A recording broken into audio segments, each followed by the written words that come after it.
আসন্ন বিধানসভা নির্বাচনকে সামনে রেখে কুলপি প্রার্থী বর্ণালী তার দলের কর্মীদেরকে নিয়ে নির্বাচনী জনসভার মাধ্যমে জয়ের জন্য রণকৌশল সাজিয়ে কুলপি ব্লকের বিভিন্ন প্রান্তে প্রতিনিয়ত প্রতিটি অঞ্চলে অঞ্চলে নির্বাচনী জনসভার পাশাপাশি বুথভিত্তিক জনসংযোগ যাত্রা কর্মসূচি পালন করে চলেছে।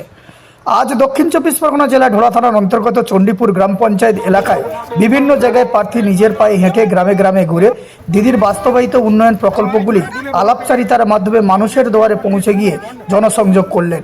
তার পাশাপাশি চণ্ডীপুর এলাকায় নির্বাচনী কর্মী সভাও করেন। সেই চিত্র আপনাদের সামনে তুলে ধরা হলো। আমরা আজ ভোটের প্রচারে এসেছি, আপনাদের সবাইকে কাছে পেয়ে সত্যি আনন্দিত যে আপনারা এত মানুষ আমাদের জন্য এখানে অপেক্ষা করছেন এবং আপনাদের সঙ্গে আমি পথসভা করছি। তো আমাদের মুখ্যমন্ত্রী মমতা বন্দ্যোপাধ্যায়ের যে প্রকল্প সকাল থেকে বলা শুরু করলেও সন্ধে হলেও শেষ হবে না, বা জন্ম থেকে মৃত্যু পর্যন্ত ওনার প্রকল্প আমাদের প্রত্যেকের ঘরে ঘরে বাস্তবায়িত। আমরা এখানে যারা উপস্থিত আছে কেউ মমতা ব্যানার্জির যে প্রকল্প তার আওতার মধ্যে নেই এমন কেউ বলতে পারবে না যে ওনার প্রকল্প আমরা পাইনি। এই প্রকল্পগুলো সারা জীবনভর পেতে হলে আমরা মুখ্যমন্ত্রী মমতা ব্যানার্জিকেই ভোট দেবো, কারণ অন্য সরকার এলে কেউ এই প্রকল্পগুলো আর এইভাবে আমাদের মধ্যে বাস্তবায়িত করবে না।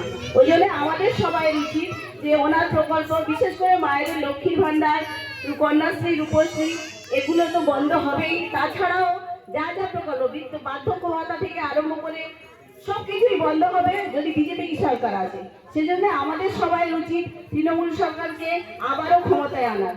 তো আজকে এখানে এসে আমি একটাই কথা বলতে চাই যে আমাদের মাননীয় মুখ্যমন্ত্রী আবারও মিনাখার যে জনসভা হয়েছে সেখানে একটা সিদ্ধান্ত নিয়েছে, আমাদের এই সুন্দরবন জেলাকে তিনি প্রশাসনিক জেলা হিসেবে ঘোষণা করতে চান, এবং এই সুন্দরবন যদি প্রশাসনিক জেলা হয় তাহলে কিন্তু আমরা সবাই উপকৃত হব।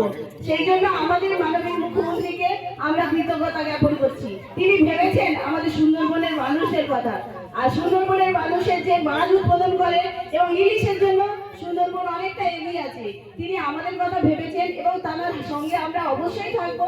এই প্রতিজ্ঞাবদ্ধ হয়ে আমরা চতুর্থবারের জন্য আবারও মুখ্যমন্ত্রীর হাত শক্ত করব এবং ওনাকে আবারও মুখ্যমন্ত্রী পদে আসীন করব।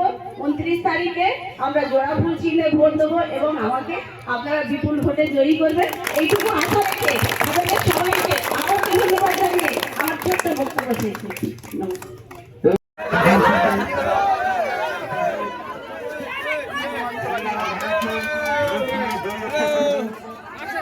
আমরা দেখতে চাই আমাদের কুলপি ব্লকের মধ্যে আমাদের সেই বাঙালি ধারাকে আমরা বিপুল